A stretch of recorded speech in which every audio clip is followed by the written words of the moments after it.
Hello, today we are making glass gem magnets, as well as a bonus paperweight. Included in your kits are glass gems, adhesive magnets, Mod Podge, a foam brush, and some patterned paper. You will need a pencil and scissors to complete this project. First, you're going to trace the shape of your gem onto your paper. Once you're done tracing all of your gems, grab your scissors and cut out each one of those shapes.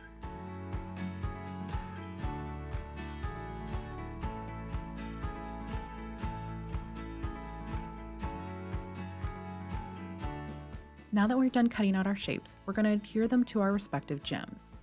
Opening up the Mod Podge, we're going to flip over each gem so that the flat side is facing up and apply a layer of Mod Podge. Place the side of the paper you want visible down onto the side with the adhesive. When placing the paper, be sure to do it firmly and evenly. Smooth it out with your fingers to get rid of any air bubbles. Let the magnets dry about 15 to 30 minutes.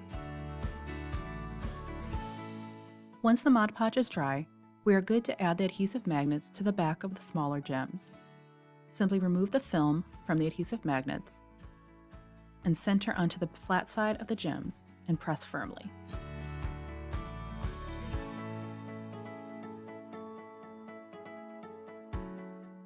These magnets won't support the largest gem, but it would be good to use as a paperweight.